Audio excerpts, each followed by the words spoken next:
What is up, everybody? Welcome to this week's episode of the Dense Pixels podcast. One of your hosts, Brad, joined by my co-host this week, Carrie. What's up? So I received some disturbing news right before we went on the air, and I felt it necessary to share because we can tie this into video games. I was just made aware that J.K. Rowling, famed TERF, and she also writes books, apparently, like, her next book is just published or is coming out soon or something like that. And it's apparently about like a content creator who gets like stabbed to death for their anti-trans views or things along those lines. And apparently the book is 600 pages longer than that of the original Dune, which is insane to me because Dune is long. It's a really long book. Yeah. Like, why is J.K. Rowling writing the autobiographical version of The Stand, and who's allowing this to happen, and who's going to read it? I don't know who's going to read it, because to my knowledge, like, she's written books since she finished Harry Potter. Mm-hmm. Like, this is not her first book since Harry Potter. But she, yeah, it's... I don't know. Like, I feel and how I'm going to tie this to video games is by saying I feel really bad for people who like Harry Potter, who have to have the like albatross of her like hung around their neck to enjoy this property that they like. And obviously, I'm referring to Hogwarts Legacy, which has a team of hundreds of developers that have worked on it and things of that nature. And yet, all that anyone can think about when they think of Hogwarts Legacy, and fairly so, is fucking J.K. Rowling, and how if you buy that game, then you're essentially supporting a transphobe because she's going to get royalties from every single copy, I'm sure, that's sold or something along those lines, which really fucking sucks. Yeah. I mean, look, even beyond J.K. Rowling being a fucking TERF, like... To go back and to look through the Harry Potter books today ever so slightly more critical eye than I would have as a child, boy howdy, like, it is full racism. Sure, like, is. It's with a sprinkle of anti-Semitism in there as well. So a sprinkle of anti-Semitism. I'm being understated. I mean, given the fact, like, it is real fucking bold. Like, Hogwarts Legacy, like, the gameplay trailer released, and like, literally the plot of the game has you suppressing a rebellion made up of the racially oppressed. Like, it's you suppressing the goblins, and the goblins have had, like, the way that goblins are described in the Harry Potter series, like, it's clearly an anti-Semitic Jewish trope. Yeah, please don't buy this game. Like, I'm gonna go so far as to say, don't even pirate the game. Like, the faster that Harry Potter can completely fall out of the bottom of, like, the contemporary pop culture brain trust, the better, in my opinion. And I say this as someone who, like, went through my entire adolescence reading these books and genuinely loving these books. Like, Harry Potter and the Sorcerer's Stone came out when I was in 5th grade, and I want to say the final book came out when I was like a junior or senior in high school. So yeah, this was a series that, like, carried through my adolescence, and, like, I very much grew up at, like, the same rate that Harry Potter as a character aged. And I really, really liked those books, and I really, really liked that story. And as an adult, especially as an adult with a degree in professional writing, one, that book is racist as shit. And two, J.K. Rowling is simply not that good of a writer. Like, yes, like I said, I do agree that she created a very evocative world with memorable characters, and that papered over a lot of It really did. prowess. Yeah, I'm. It sucks to just feel very done with Yeah. something that really meant a lot to me growing up. But yeah, please don't play Hogwarts Legacy. And it sucks to have to say that because I'm sure a lot of very good people put a lot of very hard work into that game. I have never more sincerely hoped the game fails.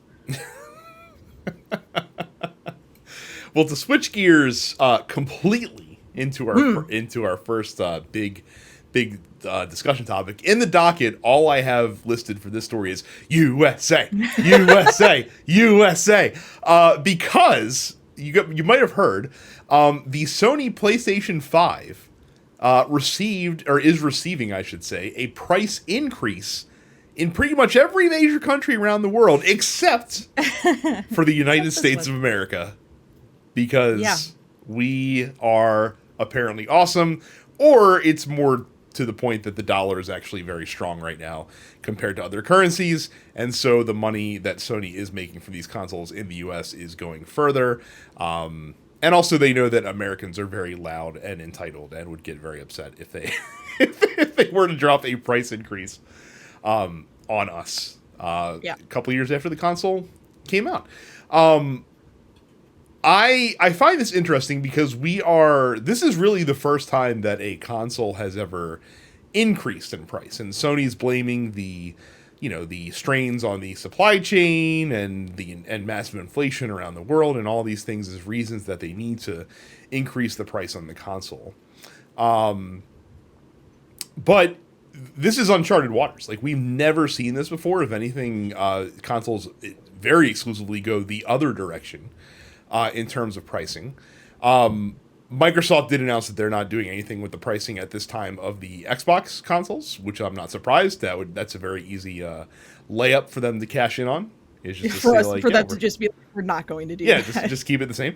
And Nintendo said the same thing, but I would argue that Nintendo has already done a price increase on the Nintendo Switch when they released the Switch OLED, which was essentially the same console with a slightly better screen, yet it cost $50 more than the Nintendo Switch did at launch. And I don't know that it was a $50 improvement, and it also came out almost 5 years after the Switch came out.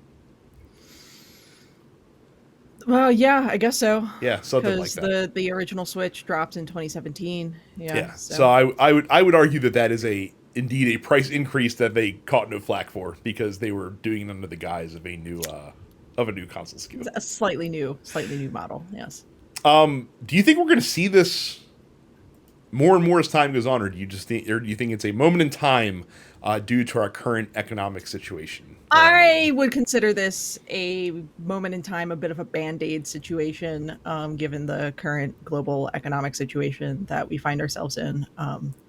Because despite what the people who put stickers on gas pumps want to believe, this is not an issue. Inflation is not an issue limited to the United States right now. This is a global problem, much like supply chain issues are a global problem. So this is a big old global Band-Aid to a big old global problem that Sony finds themselves in. So I do find it interesting, because I do think that if Sony did not feel pressured to reach a certain price point when the system released, I think they would have put the console out at $600. And I think that they only did $500 just because they knew they had to stay competitive with Microsoft, because they knew that Microsoft was going to release, and Microsoft also has a much cheaper SKU on the market as well. Yeah.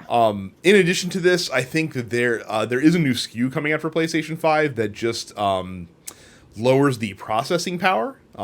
They've actually revised this once before from the original PS5 model. Apparently, like when they first came out with the PS5, they put too much power in it. Like they overcompensated just in case.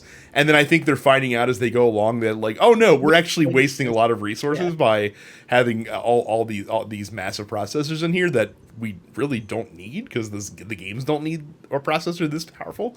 And so basically, I think the process from the launch version, I think the processor has decreased in power by about 20%.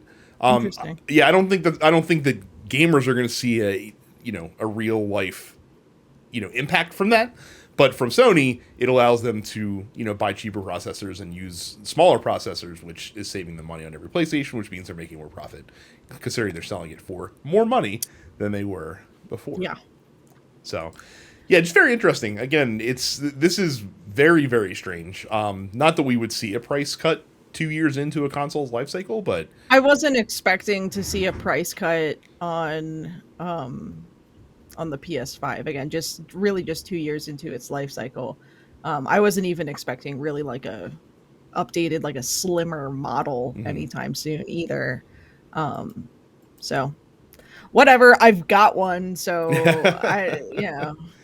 and that's the other thing too. I think the price increase is equivalent to about like $30 in most territories, give or take. And so like people are like, oh man, this is going to piss people off. It's going to push people toward Xbox. Look, if you're spending $500 or the regional equivalent on something, another $30 is not going to make or break your decision. It's really not. No. Yeah, I don't know. Like it's weird. Again, this is very unprecedented, but I don't really think this is going to have a major impact on their sales. I feel like the people who still really want a PS5 are still going to be like, okay, here's an extra $30. Like, whatever. I kind of wanted this to happen in the US just to see the reaction, but at the same time, I kind of don't, because I feel like that this might have been a huge, a massive blow to Democratic re-election chances in November this year. They would have somehow blamed Democrats for like Republicans have been out here blaming Democrats God, for. I hate that you're right about that too, right? That like. That immediately the Republican strategy would have been to like go into every fucking incel gamer bullshit message board online and be like, this is the Democrats' fault, right? That like, it's the Democrats' fault that not only can you not find a PS5, but that you have to spend an extra $30 of your hard-earned money to secure one. God, that's absolutely what would have happened. I hate that. It's somehow Joe Biden's fault that we have $70 console games now. Damn it, Joe Biden. 100% Joe Biden's fault. Dark Brandon didn't save you from this one, did he? Did he, libs? Did he, you fucking libs? Well, if you want to come talk about politics and I teed that up nicely for you. Yeah, you sure did. You can come join us over at the Dense Pixels Discord by going to densepixels.com/fans, and that takes you over to the Dense Pixels Discord, where you can come hang out with us and you can come chat about all sorts of stuff: politics, wrestling, cars that go real fast for some reason. We talk about all sorts of stuff over there. It's also where we have the Dense Pixels post office, which we will get to later in the show. Don't forget that you can also find our lovely white faces on on YouTube. We have a distinct lack of melanin going on this week, which is really unfortunate that neither Micah or Terrence were able to help balance this out. You can go to youtube.com/densepixels and hit that subscribe button. And if you don't want to go over to YouTube, that's completely understandable, because I don't know why anyone would ever want to watch us talk about this stuff for an hour every week. But, clearly you're listening, and if you are not already subscribed, please subscribe to not just Dense Pixels, but to all of the TNP Studios podcasts, wherever you get your podcasts. So every week you get free content from TNP Studios, which includes the Nerdpocalypse, Black on Black Cinema, Coming Distractions, and the weekly preview episode of Look Forward. But if you want to help us out, help keep the lights on over here at TNP, you can head to densepixels.com/premium. Pay $5 a month or $50 for the full year, and that gives you access to the premium slate of podcasts, including The Airing of Grievances, No Time to Bleed, The Man with the Golden Tongues, Upstage Conversation, which I swear is coming back at some point, and full episodes of the Look Forward Political Podcast. Very good. So last Friday, one of the weirdest fucking things happened that I can recall Yeah, really weird. in the games industry in terms of news. So like, as people on the East Coast in the U.S. were waking up, there were stories being pushed across the wire saying that not only does Amazon want to purchase known infamous publisher Electronic Arts, but it's happening today. Yeah. Like this is literally fucking happening today. Let's fucking go. This is gonna be crazy. Yeah. And a lot of the speculation was fueled because not only does Amazon want to have this big giant video game company at their back, because the easiest way to have something instead of building it yourself is just to buy someone else's, right? Just look at the New York Yankees in the 90s. But also because they wanted to use EA franchises like Mass Effect, like Dragon Age, like Dead Space for Amazon TV shows. We already know that there is a Mass Effect TV series currently in the works right now. So everyone was reporting this. And so I don't remember where the source originally... USA Today actually put it out. Weirdly enough. Yeah, it was weird. It was like... I think it originally came from like a Dutch report of some sort, where it was like, all right, so USA Today was reporting from some European source that Amazon will formally announce its offer on Friday. No detail on how much it's putting on the table to do so. And then, like, literally as soon as Americans were like waking up, CNBC was like, that's not fucking happening. What are you talking about? Yeah, David Faber, who's an anchor for CNBC, CNBC, was like immediately was like, on no? CNBC being like, no, what is, no, like, where did this come from? Like just literally dumped a bucket of cold water over the entire thing, like immediately. Like, David Faber basically called up EA and was like, "Is this happening?" And they were like, "No." But like I said, it was the weirdest like hot flash of a story coming across, and a megaton story. Like this would have been huge, and like it caused it caused EA stocks to like surge really severely too, because of course it would. And Faber was just like, no, this is not happening. It's not happening today. Like, the people who I've talked to who would know about this say that nothing's happening. And then it was just like, all right, cool, it's not happening. And then it didn't happen. Like, so this tells one of two things has to be true. The most likely thing is that someone just did a really piss poor job of sourcing a story and ran with it before they got their ducks in a row. Like that's probably what happened. Or one of these two sides planted the story out there. Yeah. To get for the other side to kind of bite. Like maybe EA was floating this out there, like, Amazon. I know you see these like big deals going around, like, Activision's getting bought for $70 million by Microsoft. $70 million is nothing to you guys. And you're guaranteed like $2 billion a year in revenue from us. Like that's great. Or Amazon's like, we really want a big fish to land. So let's let's put some smoke out in the air, and people think that there's some fire. So it's probably the former. It's probably just someone ran with not great sourcing. It is interesting though, because EA has been rumored to be one of the companies that might be up for sale at some point. Do you think that Amazon makes sense? And just speculate wildly at how much it would cost. Do I think Amazon makes sense? No. Do I think that they might do it anyway? Yeah. As far as like, how much did Activision sell for? 68 point something billion. Okay. I'm gonna set my sort of guess at 85 billion. I would actually go lower. I would say around 50. And only because Okay, Well, go I'll explain. ahead. Only because so like part of the Amazon acquisition was King, who makes like goo gobs of money with Candy Crush, and EA doesn't have that mobile component. So like their reach is a little bit more limited That's worldwide. true. I would just say, just based on the like the annualized titles that EA has like Hmm. all the time. Um I mean, FIFA sells like hotcakes every year. Madden, which I hear is terrible, by the way. I hear Madden 23 is just awful.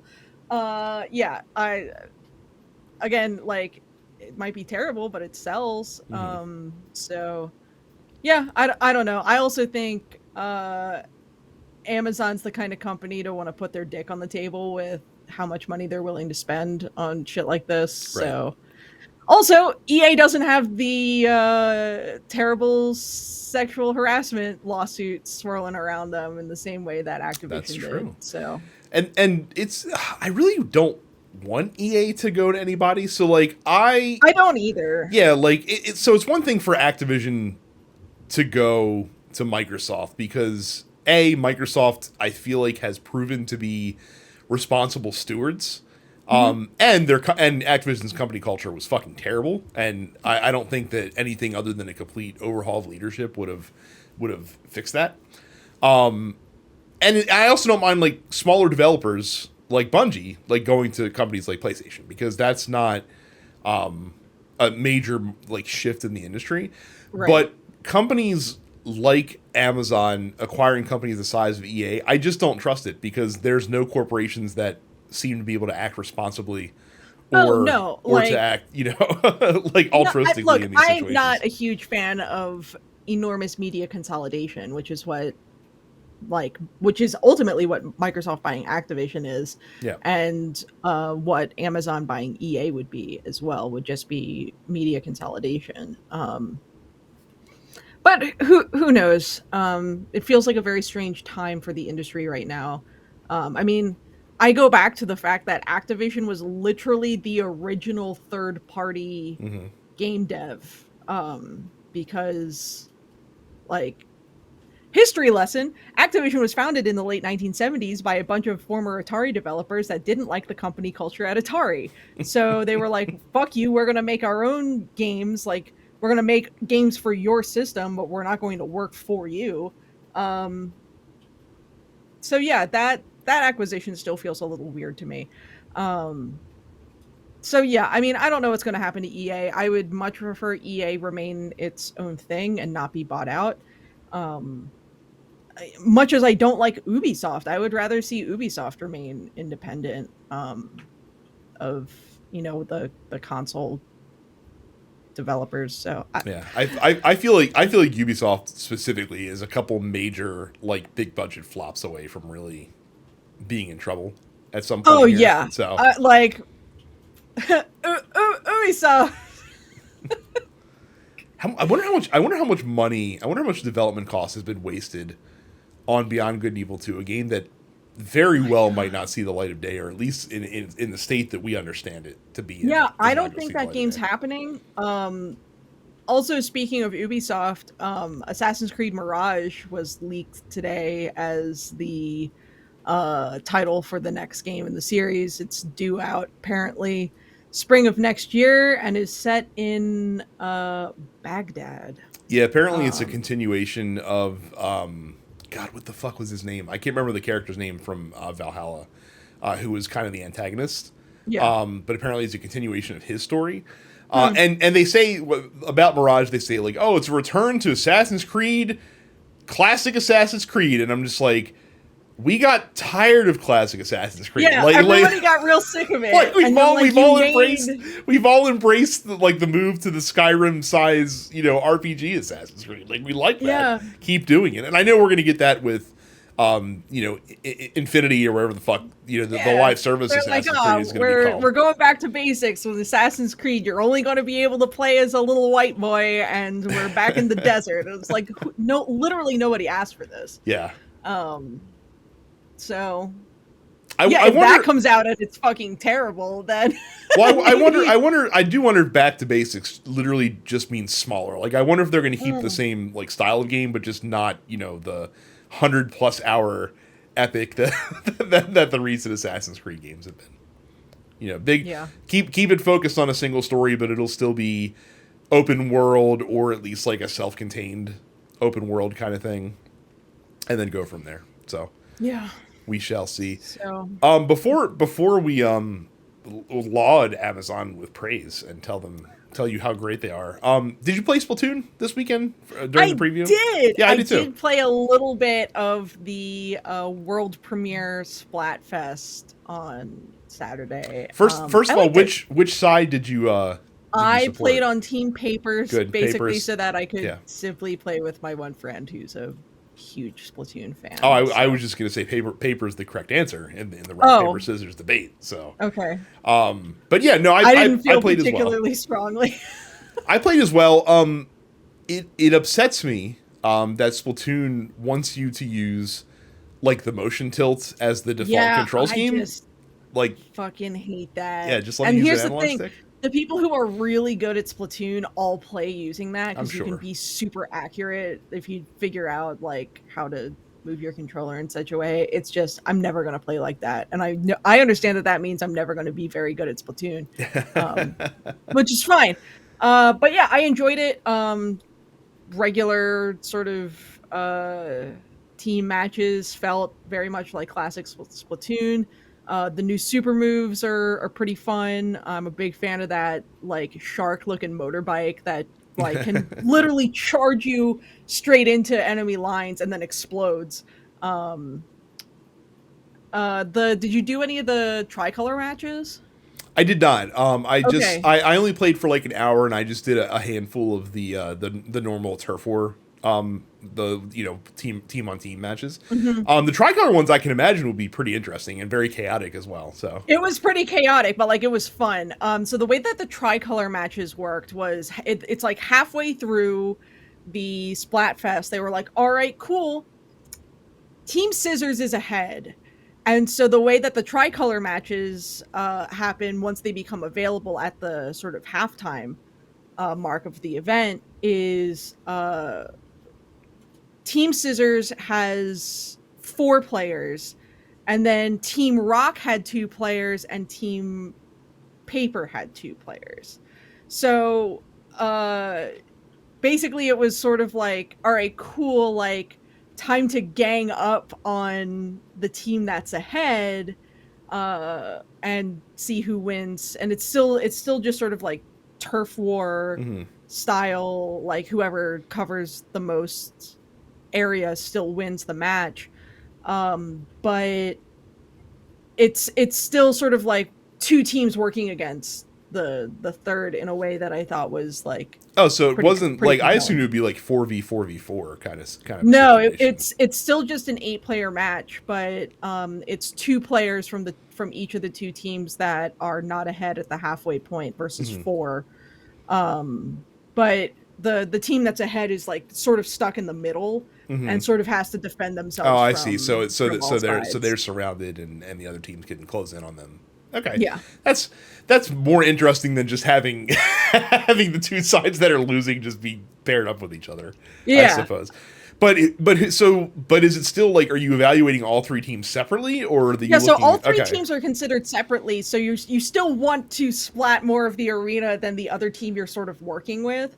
But the goal is to sort of like, okay, well, we're gonna take this team that's ahead at the halfway point and we're gonna bring them back down a peg a little bit. Gotcha. But since the 2 teams that have 2 are on the outer edges of the arena, they have the more defendable Yeah, territory, I guess. So it's a little bit easier to get yeah. solid turf that's not going to be taken over. Okay, I could see that happening. Could be It interesting. was it was Yeah. it was pretty interesting. And honestly, like I played a bunch of those tricolor matches and it was pretty evenly split. Like sometimes Scissors won, sometimes we won, and then sometimes Team Rock won. Now, if Team Rock won on us, like I don't think it counted as a loss for us. Like Hmm. we didn't get the win, but we didn't get a loss.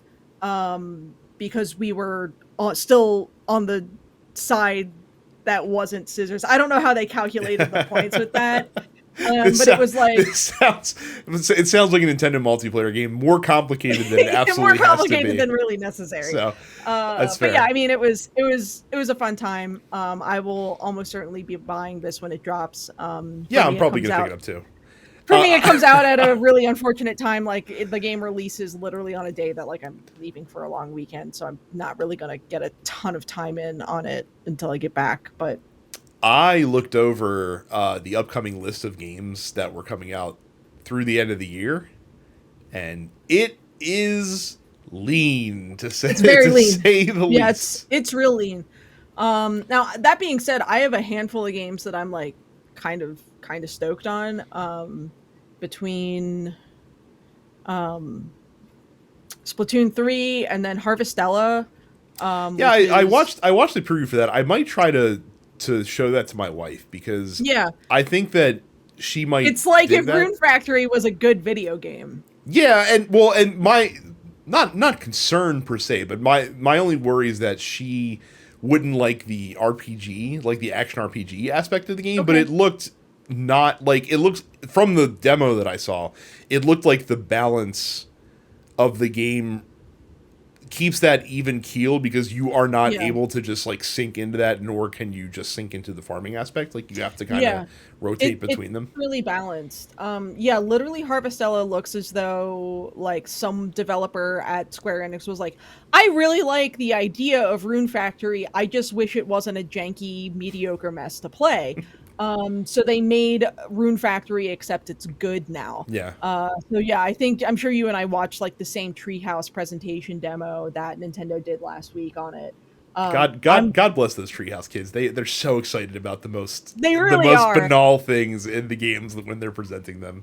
Yeah, so I'm excited for that. I'm picking my lettuce and my carrots. I'm excited for Tactics Ogre Reborn. I'm excited for Pentiment. So the two games I'm most excited for, like everyone presumes are coming out, but they haven't been formally announced yet. Like I have to imagine that Advance Wars has to come out at some point. God, I wish they would just fucking release it. The game has been done. Yes. Like it was finished. And then like, I don't know. Like people are gonna get really upset about the Russian faction in the game. I understand why they like delayed it the way that they did, because they were like, we're gonna release the game, and then Russia was like, we are invading Ukraine now, and Nintendo was like, feels bad. And I understand why they would want to delay it like a couple of months and to see how the whole situation in Ukraine sussed itself out. But at this point in time, it's just like, dude, no one's going to be mad at you if you fucking release this game. Like, we know that the game has been done. Just fucking put it out already. And then the other game that I'm looking forward to, that also has not been formally announced, but everyone suspects is coming, is the Twilight Princess and Wind Waker HD remaster for the Switch that's been rumored forever and ever. That has been rumored forever. I don't think that's happening. You don't think so? Like I feel like it's happening. I don't know that it's happening this year. I think they want to get it out before the Breath of the Wild sequel comes out. Before Breath of the Wild. I mean, that's also very bold of you to assume that Breath of the Wild 2 is actually going to release in spring of next year. I don't think it is. I believe it's going to release in 2023. I don't necessarily know that spring is going to be the date. I could easily see a Nintendo Direct where they're like, by the way, we're really sorry. We're going to bow in front of you in a sign of humility, but we have to do one last delay. We're really apologetic about this. Because here's the thing, like I'm really jonesing for a 3D Zelda game. I don't want to go back and play Breath of the Wild again because I don't want to get into all that again. Don't want to play Skyward Sword? Hell no. Nor do I want to pay for Nintendo Switch Online Plus and play either of the Nintendo 64 Zelda games. And I really want to play Wind Waker, the one Zelda game that I've never played at all. Really? Really. I completely missed it. Because Wind Waker is a very good game. That's what I hear. It's what all the kids are saying out there. So yeah. Well, I mean, I hope they do that rumored HD dual pack. I who knows if it's happening this year. Watch them announce it fucking tomorrow. Yeah, it'd be cool. I'd be fine with it. In typical Nintendo news fashion, we record a podcast and the news drops the day after. I'm fine. I'll come back next week and we'll drop a big dude. I told you on everybody. Yeah. So that's fine. Well, if you want to pre-order your favorite Nintendo games or help Jeff Bezos buy EA, you can do so by going to densepixels.com/Amazon. And you can use that to just shop on Amazon however you would want to shop on Amazon. And you can buy things like, what the hell did I buy recently? I bought some sumac powder. I've also recently bought some Feel Away for my cats to get them to chill the fuck out, so that they don't do the kind of shit that you saw them doing earlier, which was like beating the shit out of each other behind me. XLR cables. Like, my Amazon history is very strange. It's all music gear and cat stuff. Yeah. But you just shop on Amazon and we get like just a really teeny tiny little portion. A pittance, as they say. A pittance of everything that you purchase on Amazon, and that comes back to us and helps us pay for stuff like hosting and whatnot. Because, fun fact, doing these shows isn't free. No, yeah, they got to be stored somewhere. Yeah. Ironically, on an Amazon Web Service cloud server. So. Speaking of pittances, yeah, so let's talk about GameStop. let's talk about GameStop again. So retail is a really tough gig right now, just because we're still in the middle of a pandemic, though numbers are falling off, and the coronavirus is becoming more of an endemic disease. People on the front lines in the service industry are still most exposed to that kind of stuff every day. Still most exposed and still have to deal with regular assholes on top of all that. Yep. And GameStop is also in a weird time of transition right now. They're still closing a lot of stores. They've shifted into selling NFTs for some godforsaken reason. As they move to a much heavier emphasis on their online model, which honestly is probably the best path to survival for them. But don't worry, ladies and germs, they're not forgetting their dutiful employees in the stores. They announced that they are going to be increasing hourly pay for assistant store leaders and senior guest advisors. Undisclosed. I don't know how much of an increase they're getting, but these are the... I was going to say, like... Yeah. I was an SGA at GameStop for years, and I maxed out at, like, $9.50. So it's more now. I know when I was leaving, they were upping pay to be more competitive with other retailers in the industry. So like an SGA probably makes in Maryland around, like, I would imagine like around $12 an hour right now, give or take. Yeah, that's still not a livable wage. No, not right now. And assistant store leaders, for my money, the most important position in the store, coming from a 11-year store manager, are also getting a little bit of a bump. But the real cheese, the real cheddar, is coming to your store leaders, who are getting compensated not with an increase to base salary. No. They're going to be getting $21,000 worth of GameStop stock, along with their regular pay, and the opportunity to earn additional compensation every quarter by hitting goals for performance-based equity grants, is how they call it. We had quarterly bonuses in GameStop when I was there as well, so this is really nothing new. My favorite part, so fun story. So I got hired by GameStop in 2008. And I was hired as a store leader, and that was a position that I held for many, many years. Shortly before I got to GameStop, they used to give stock options to store managers as a incentive, which they stopped doing because the stock had pretty much plateaued at that point. So they're like, this is kind of worthless to give these folks this. Like, if anything, it's probably going to lose value. So they stopped handing that out, and they just did regular bonuses, which was great. Actually, GameStop's old bonus program back in the day was pretty fucking good, especially if you were tenured. Like, it was not bad. It got a lot worse, like, towards the end. But before, it used to be very not bad.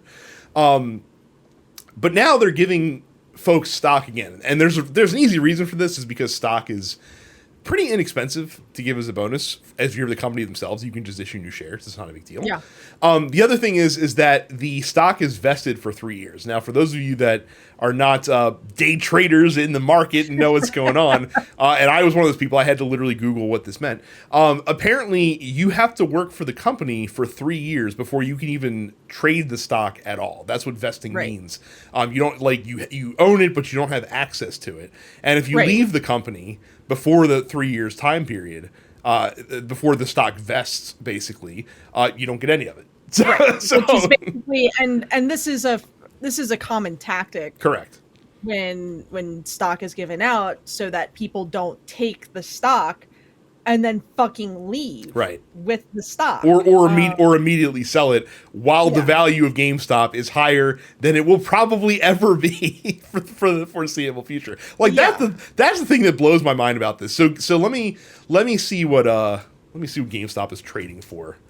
Holy shit. So GameStop is currently trading for $29.84. That's what it closed at today. A far cry, by the way, of where it was during the meme stock heyday of early 2021 when, the share price was around $350 a share or something like that. Like, there's no fucking way in hell that this stock is ever going to approach numbers that we saw, over the last year and a half, essentially. No. If anything, it's going to go down. Continue to fall. Yeah. Right. And obviously this is a incentive also for store leaders to push, the business forward because hey, if you guys row the boat, the stock prices will rise and you'll make more money at the end of the day. Except that's not really how fucking stock prices work. Like, stocks don't react, to like they react sharply to micro shifts in the industry, but growth, like continuous growth in a stock price, is from sustained excellent results. Yeah. So to look at the 5-year stock history of GameStop, which I have on my screen at the moment. Right now, as you mentioned, it closed today at $29.84. So 2 years ago, so let's talk August 28th, 2020. Would you like to guess where it was? Oh, exactly I can almost get it bang on. I'm pretty sure at that point it was probably floating around $8, if I'm not mistaken. $1.35. Oh wow. Man. Really? Yeah. Holy shit. GameStop, before the whole meme stock shit took off in like late January, early February of 2021, it had been at about $3.50, $4. And that was the highest it had been in months at that point. At one point shares fell below a dollar for quite some time in early 2020, even before the pandemic hit. So it skyrocketed and then tanked because everyone who had bought all these fucking, dollar stocks were able to then, okay, cool, it's worth $85 now, sell it. Like, bought 50 fucking stocks for $50. Now I have several hundreds of dollars, right? To use probably what was a very common example by Ding Dongs using Robinhood to do this in early 2021. Now it climbed back up and has sort of been like, slowly but surely trending back down since then. Because even a couple months ago it was still sitting up at like around like 90. I mean, maybe for an afternoon. The market summary that I'm looking at, I think, tracks weekly. Okay. So yeah, I mean, it was, it's been about in the 35 to 40 range for most of the year. And again, it is currently at $29.84. And I don't think it's going to get much higher than that, my dudes. No. Like, and certainly not not 3 years from now. No, 3 years from now, it's probably going to be back down around $4 or $5. Yeah.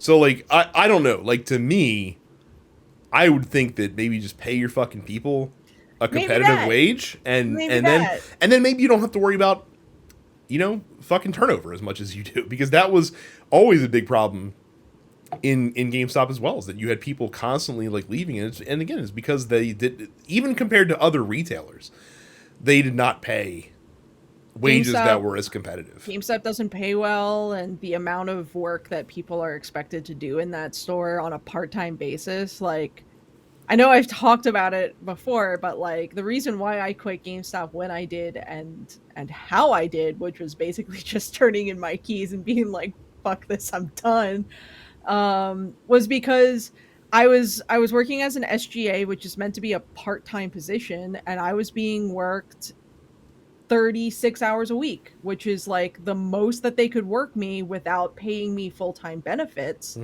Mm-hmm. at like 9.50 an hour. And I was trying to go to grad school at that time, and I basically told my store manager, like, you either need to give me a full-time position, you need to make me an ASM somewhere, or you need to cut my hours back so that I can have the time to focus on my grad school work. And if either of these don't happen, then I am going to quit. And neither of them happened, so I fucking quit. Um but that's, GameStop runs people fucking ragged. I would work in a store, I would work in a fairly busy store for like 8 hours a day by myself, Mm-hmm. which meant that like I would have to lock the doors to take a fucking piss. And if I had the doors locked and a sign on the door that said back in 5 minutes, bathroom break, and the district manager showed up, I would get chewed out for doing that too. So it's like, I don't know, maybe pay your people a living wage, maybe treat your store employees better, and you won't have the turnover rate that you do. It's pretty simple.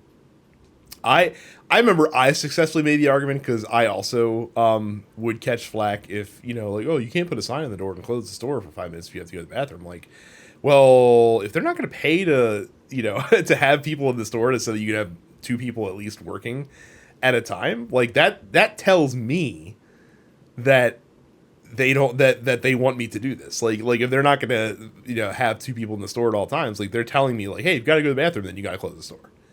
And my boss is like, yeah, you're not wrong. You know what I mean? Like it is Yeah. like, hey, just hold it for 6 hours is not a No, that's not reasonable. no, No. not at all. So, yeah, like again, it's what an insane time to be like, hey, what'll really be great for you guys, store leaders and GameStop stock. Like that's what you want right now is stock. Trust me, the last thing you want right now is fucking GameStop stock. Absolutely not. Yeah. We go to the Dense Pixels post office. We start with Bane Supreme, which I don't know if Bane Supreme has ever submitted a question before. So welcome. Any thoughts on the new Tekken anime? No. No. I haven't watched it. I've heard, here's what I'll say. I've heard good things about it. I've heard it like pretty successfully condenses the storyline of, I think, Tekken 2 into like 6 episodes or something. Mm-hmm. But no, I have not watched it. So yeah, this is a Micah question. If anyone on this podcast is going to watch a Tekken anime, then that would be Micah. Micah would be that guy. So you'll have to wait to hear his thoughts when he's back on the show next week. Let's see here. Anthony says, why hasn't there been another Def Jam Vendetta game? I would imagine licensing is probably the biggest reason there. That's probably the biggest thing. Licensing those likenesses is probably far more expensive now than it was then. Yep. So plus, wasn't Icon like I'm not at all familiar with the Def Jam games. Wasn't Icon not received especially well, which was the last one that came out? Yeah, I don't know. I didn't play those games. Yeah.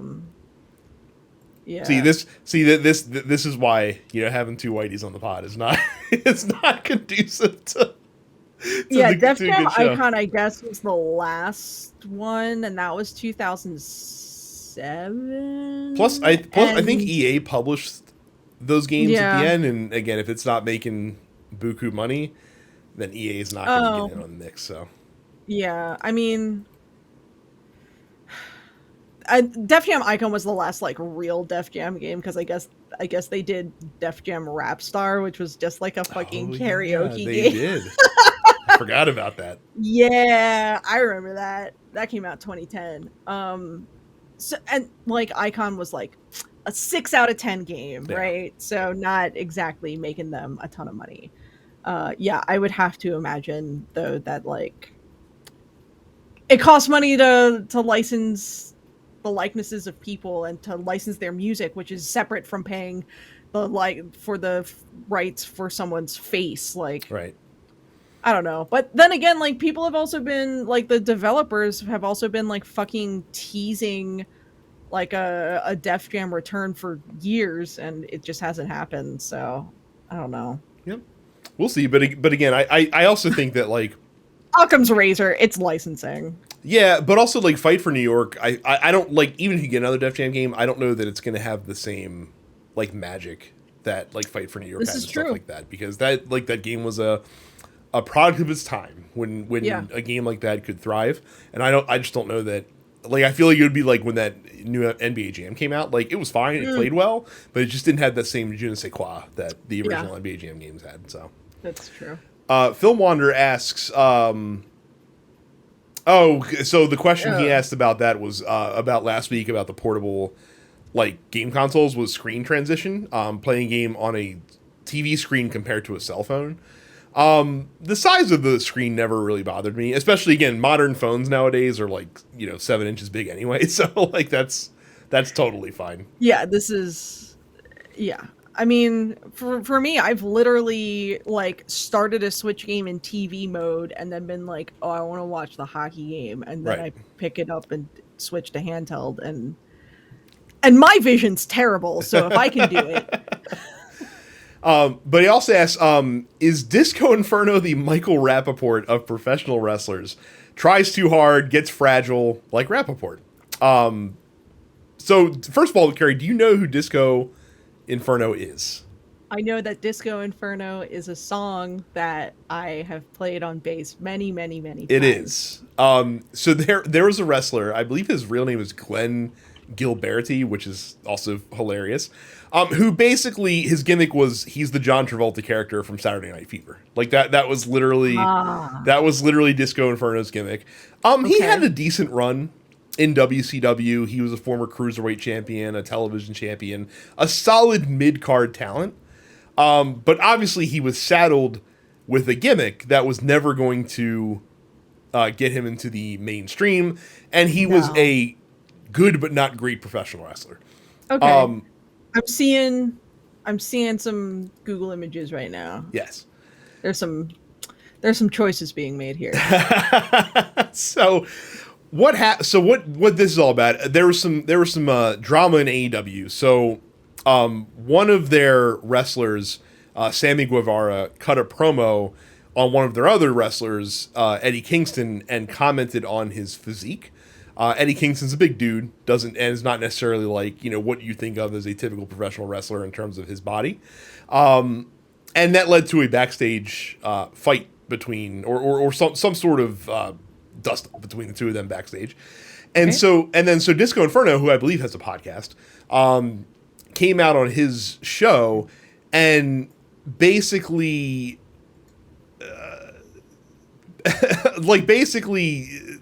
ran down Kingston for not having the pro wrestler physique, if that makes sense.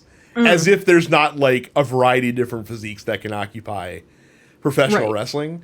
And again, it's one thing like if a Kevin Nash comes out and were to say something like this, or a Diamond Dallas Page, and DDP wouldn't. But I'm just giving examples of a certain level of success that somebody has to maintain. If you're the Disco Inferno, I don't necessarily know that you have the license to go out and run down other professional wrestlers, especially ones who I would say probably have at least attained, if not exceeded, the same level of notoriety that you had during your career.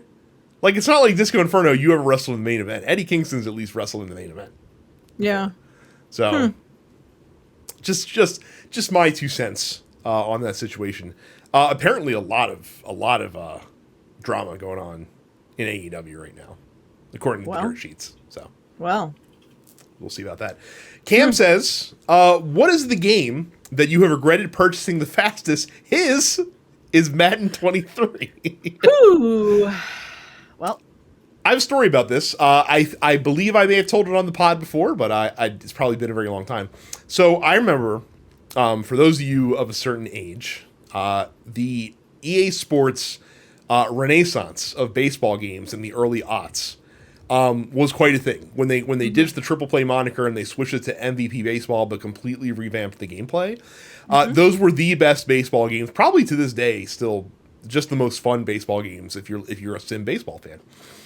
But then, as a response to EA buying the NFL license exclusivity for the Madden franchise, 2K said, well, 2 can play at that game, and they bought the rights to third-party Major League Baseball games. So there was no MVP 2006. Instead, you either had the show, which was not the show back in 2006, like it had not built its name yet, or the Major League Baseball 2K series. So when those came out, I said, all right, well, I'll give 2K a shot, just because, there is no MVP Baseball. I don't know anything about this PlayStation baseball game, so I'll buy 2K6. So I got 2K6, took it over to my friend's apartment. We played 2 games of MLB 2K6. Shit was so bad that I got into my car, went right back to the GameStop, and was like, hey, I literally bought this like 2 hours ago. Can I get my money back? And they were like, well, unfortunately, you've already opened it, so you can only trade it in for like $20. And I said, I don't care. This game is terrible. Yeah. Don't sell it to anybody. And so that was the end of my excursion into the 2K baseball series. I did eventually pick up the show, and I was like, oh shit, the show's really good. And that was the game that I stuck with for many years after that. But yeah, mine was Major League Baseball 2K6. Wow. I don't like. I like to think that I tend to do pretty solid research before I spend money on a video game. But if I had to choose one, it's an old DS game called Lux Pain, which was released in March of 2009. And I don't know why. Well, no, I know exactly why I bought this game. And it's because it had a weird title and fucking anime characters on the front. And I was like, I'll buy this. And it's not good. It's like a shitty visual novel with,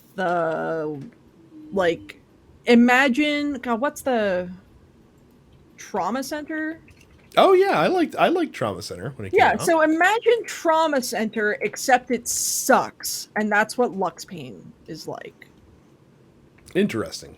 Yeah, but not interesting actually. So. Yeah, I also don't think I played. I don't think I paid full price for it.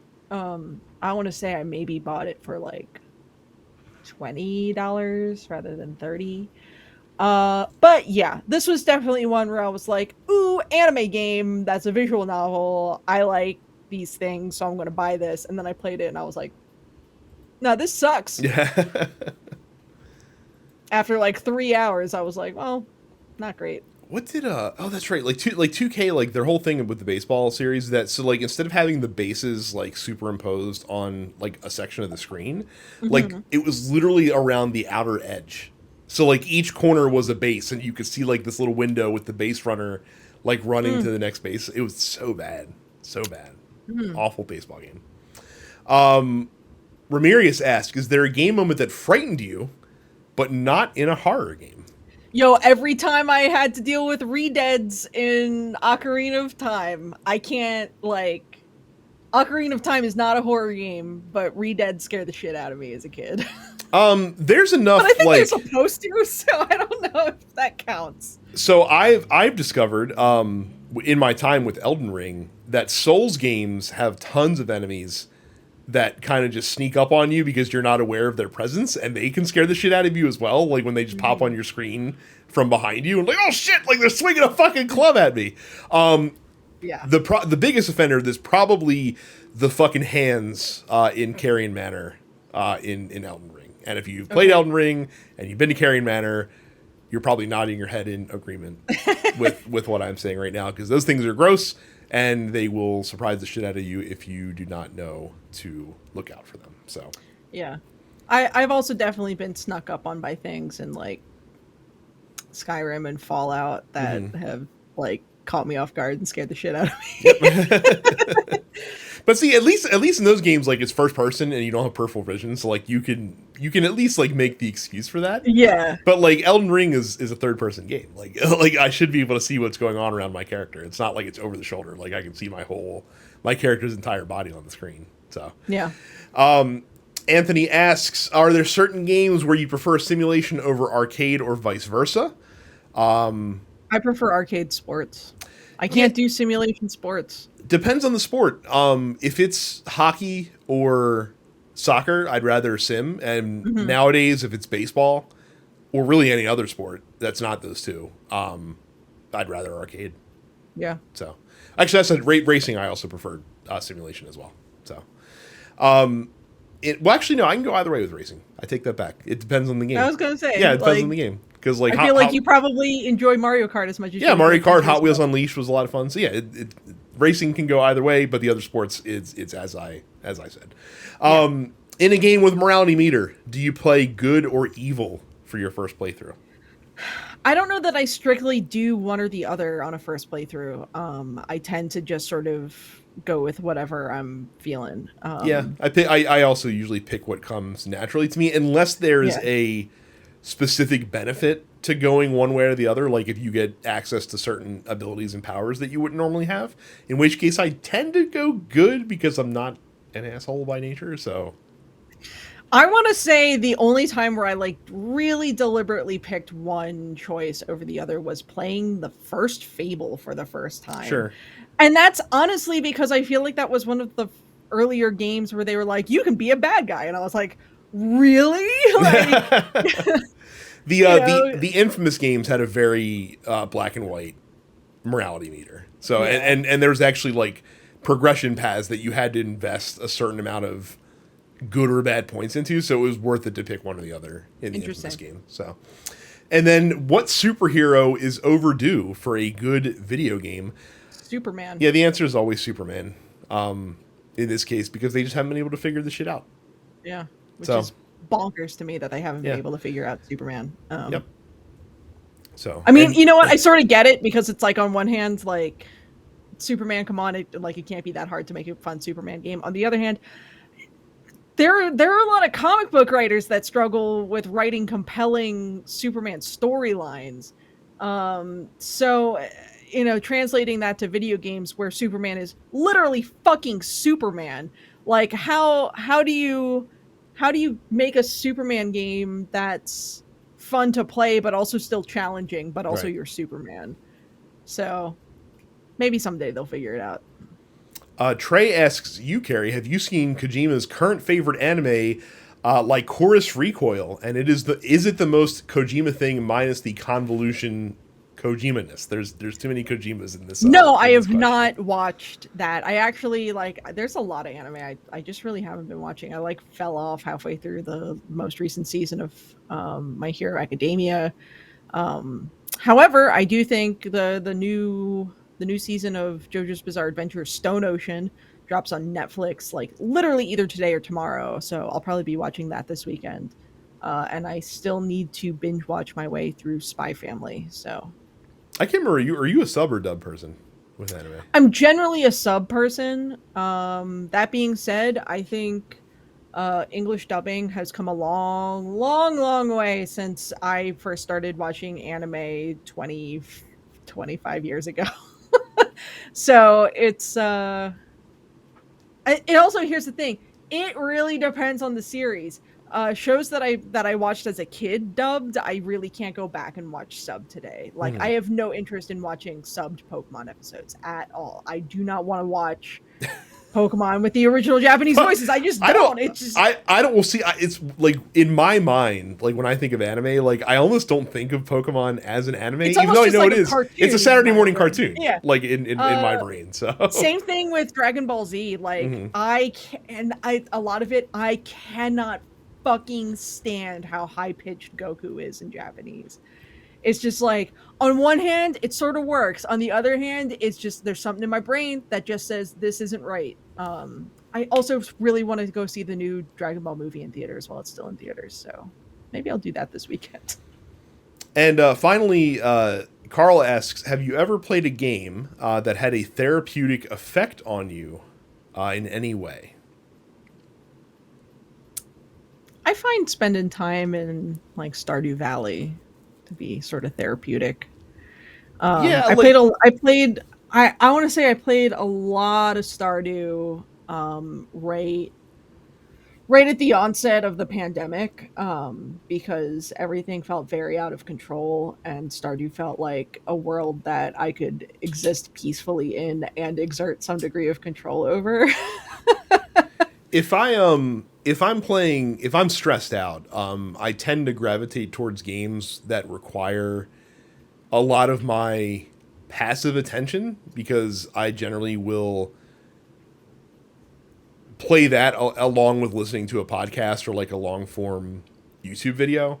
And so if I'm doing both of those things, if I'm playing a game that can hold passive, keep me passively entertained, and actively listening to something else on audio, I find that my mind doesn't have the capacity to focus on the thing that I'm stressed about. So like, I guess you could consider that as being using games for therapy. Other than that, not really. Some games that have specific like visual components to them I'm talking about like Tetris Effect, Lumines, things like that. Sure. Are fun to play for like the sensations of it from a visual standpoint, audio standpoint, but I wouldn't necessarily call it therapeutic. But I mean, just playing games in general can be therapeutic, depending on how you what you use for coping mechanisms, basically. Yeah. So, Yep. very good questions this week. Thank you guys very much for submitting them. And again, don't forget that you too can submit us questions by joining our Discord group at densepixels.com/fans and submitting questions. You can do it during the week in the post office, and we will catch up every week when we record the pod. Don't forget to subscribe to the show as well as all the other TNP Studio shows wherever you download fine podcasts. Go to youtube.com/densepixels and subscribe to us there as well. You can also go to twitch.tv/densepixels to follow us there and follow our individual accounts. Carrie is up, it's Carrie. I am Densepixels Brad. Terrence is Apparition410. Micah, not cool enough to be on Twitch, so you cannot follow him on Twitch. No. But that's okay. So that's it for this week. Thank you guys very much for watching and listening, and we'll see you all the next time. See ya. You're watching the Dense Pixels YouTube channel. Click the subscribe button while you're here, and make sure you check out our weekly podcast where we discuss the latest gaming news and our impressions on what games we've been playing.